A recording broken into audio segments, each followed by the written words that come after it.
Bonjour à tous et à toutes, je suis ravi de vous retrouver. C'est ici Dominique Detroyer depuis Krainen, votre Prana Coach.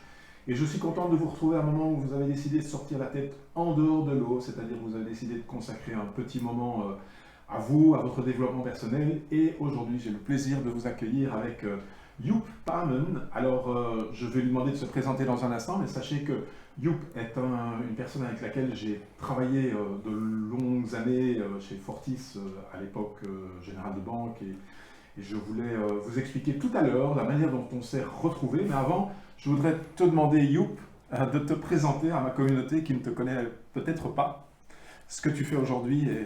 Ok, je suis Joep, je suis père de 3 enfants, j'habite pas très loin d'ici, et en termes d'activité professionnelle, je suis conseiller en innovation orientée client, et je fais ça au niveau international en appliquant des techniques de ce qu'on appelle aujourd'hui le design thinking. Super, merci. Innovation, design thinking. Vous devez savoir que lorsque j'ai croisé Joep dans ma vie professionnelle antérieure, il m'avait impressionné lors d'une de ses interventions quand moi j'étais dans le commercial, et c'était sur un volet marketing. Et puis à un moment donné, je lui avais demandé, lorsque je suis devenu HR manager, de venir dans mon équipe d'HR business partner pour précisément donner des perspectives à ce public HR qui était habitué à du social dealing. Et c'était un très très bon souvenir, donc je te remercie pour ça, Joep. Et puis, en fait, la crise du Covid a eu ceci de particulier, c'est que vers le mois d'avril-mai, j'ai reçu un coup de fil d'un certain Joep qui était encore dans ma boîte de répertoire, et on a repris contact comme ça. Donc c'était vraiment une très très chouette rencontre à nouveau 15 années plus tard, je pense. Ouais. Et voilà, on a renoué la relation, et je voulais aujourd'hui précisément peut-être te demander cette crise que nous sommes occupés de vivre, un petit peu longue pour tout le monde, avec ce confinement, ce déconfinement. Qu'est-ce que ça, précisément, au moment où tu as dû te retirer un petit peu du train-train quotidien, qu'est-ce que ça t'a apporté de particulier, cette crise du Covid? Je pense que, comme pour beaucoup de gens, c'est une crise qui nous touche à différents niveaux. Premièrement, au niveau personnel, familial.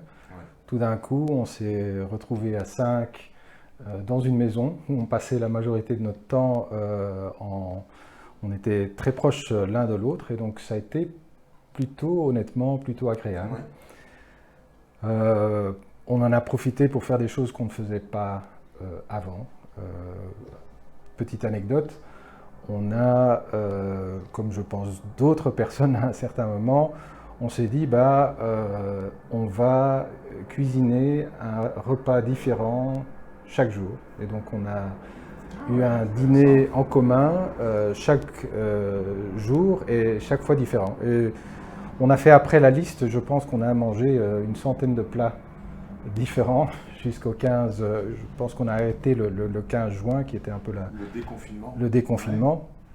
Ouais. Et donc c'était à ce niveau-là plutôt agréable. C'était un challenge aussi parce qu'il y avait les enfants à la maison, il y avait ma femme et moi on travaillait à distance, ouais. Donc tout ça est quand même pas évident. Et c'est qui qui a cuisiné tout ça? Mais c'est moi. C'est moi. Oui, je suis le cuisinier de la maison, et j'y trouve un méchant plaisir de cuisiner. Et c'est un contraste très agréable par rapport à une journée de travail, de pouvoir se relâcher dans la cuisine. Donc je sais qu'il y a d'autres personnes qui considèrent ça comme une tâche, parfois désagréable. Et pour moi, c'est vraiment l'occasion de relâcher le stress. Ouais. Tu m'avais d'ailleurs dit, lorsqu'on s'est revus là, au mois de juillet, il y avait quelque chose qui m'avait vraiment frappé, et sur lequel je vais te laisser revenir, parce que, effectivement, dans la manière dont nous vivons notre vie, on va dire ça comme ça, il y a un certain nombre de choses que l'on doit faire, il y a des choses qu'il faut faire, et puis il y a des choses que l'on a envie de faire. Et je pense intimement que c'est quand même pas mal de remplir sa vie avec des choses qu'on a plutôt envie de faire. Et tu peux peut-être me raconter un petit peu ce qui, à l'époque, a été un petit peu le déclencheur de cette nouvelle activité culinaire? Oui, en fait, c'est un hasard complète. Donc, j'ai pas toujours aimé cuisiner, mais à un certain moment, j'ai reçu comme cadeau des cours de cuisine. Ouais. Et c'était des cours de cuisine qui se passaient le samedi matin. Et donc je constatais qu'après une semaine très chargée, j'étais dans le business international, donc aussi très stressé. Le samedi, dès que je sortais de ce cours de cuisine, j'étais tout à fait relax, Cool. déstressé, Ouais. cool. Et donc, c'est là où j'ai constaté, pour moi personnellement, parce que c'est une expérience très personnelle, que c'est vraiment une façon euh, de relâcher Ouais.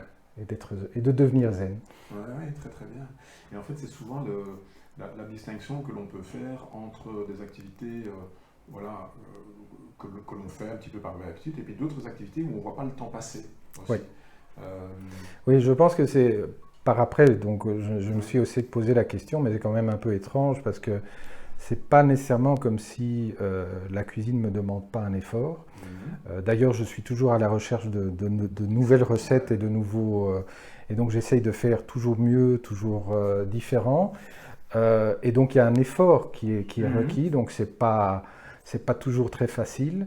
Mais malgré cela, malgré cet effort et cette concentration, parfois le stress aussi de devoir préparer un repas dans un minimum de temps, malgré cela, c'est quand même quelque chose qui permet de se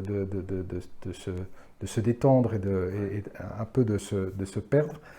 Euh, et d'ailleurs, dans la théorie, je pense qu'il y a un écrivain avec un nom impossible, Ah, ouais, Michael blablabla. ouais.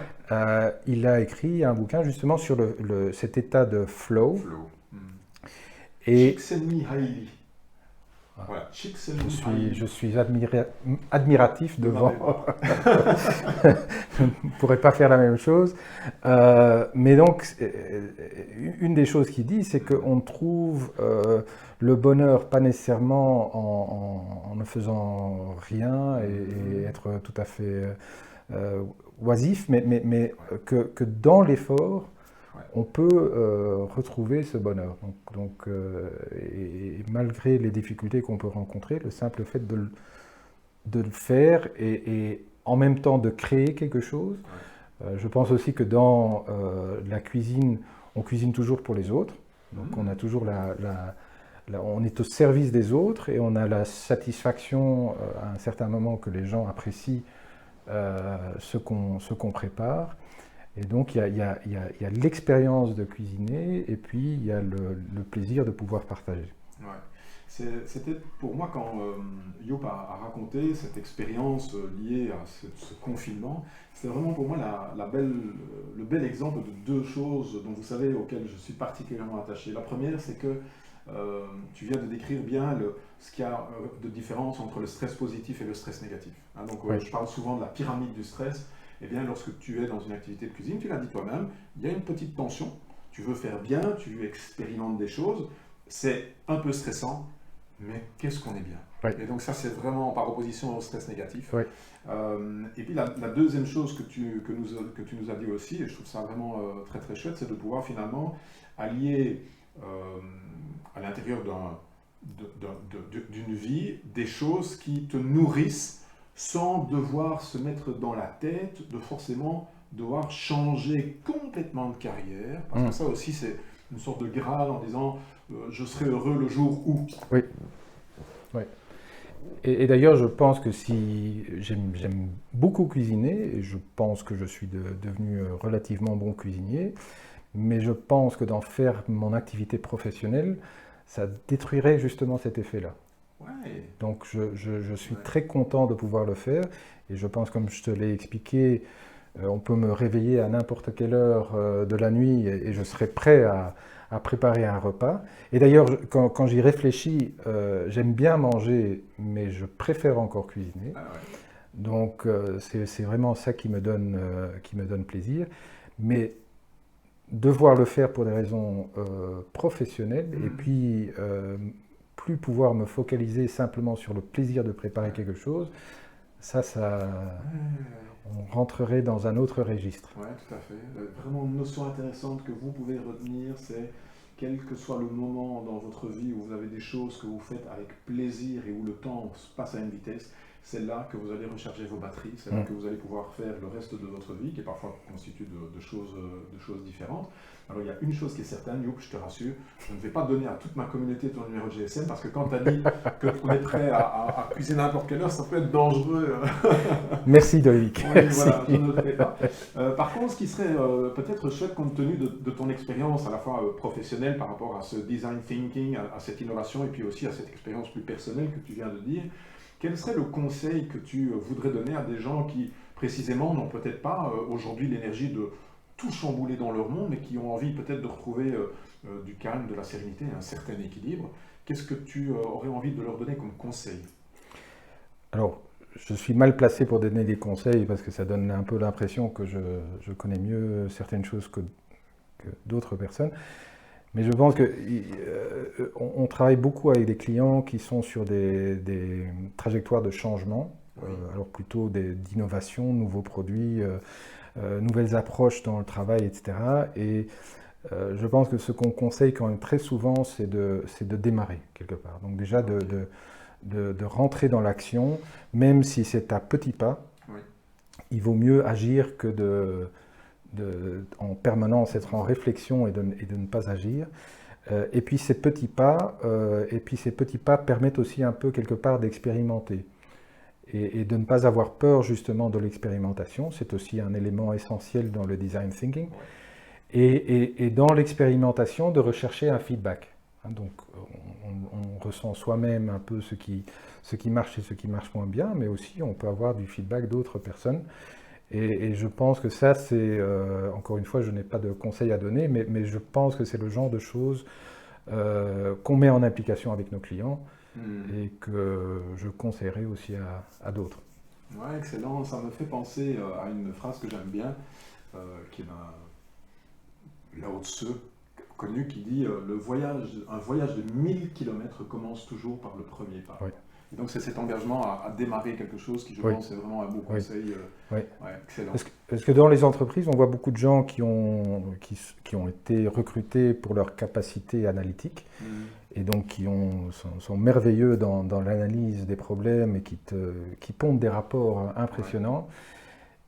Mais on voit une certaine peur de rentrer dans l'action et en général, le profil de la personne qui passe à l'action et qui franchit ce premier pas de Lao Tse est plus efficace que la personne qui est entièrement perdue dans l'analyse.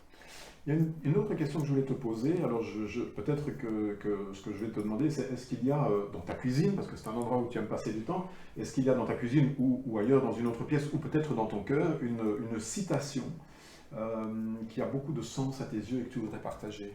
Une maxime, un proverbe Là, il n'y en a pas qui me viennent à l'esprit. C'est le genre de choses où tu me demandes dans un quart d'heure et je t'en donnerai toute une série.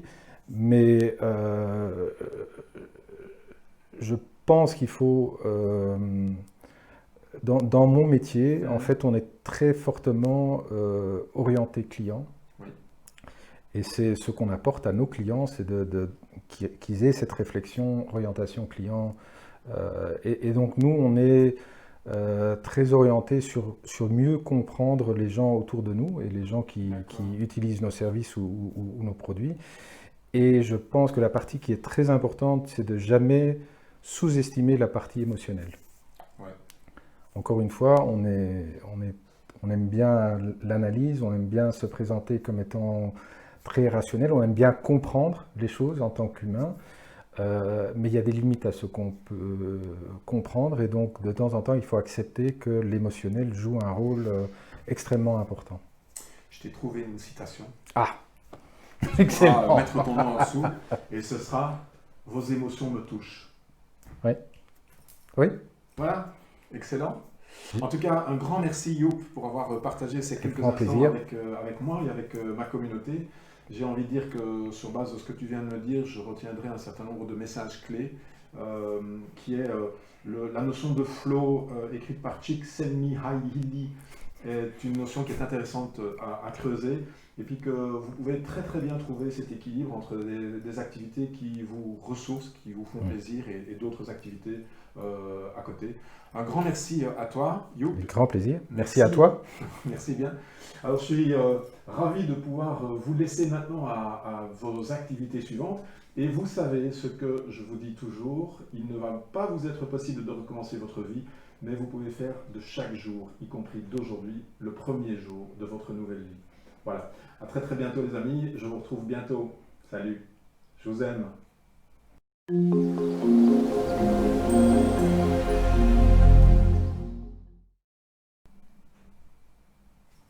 Voilà. Tu fais ça bien, Dominique. Waouh.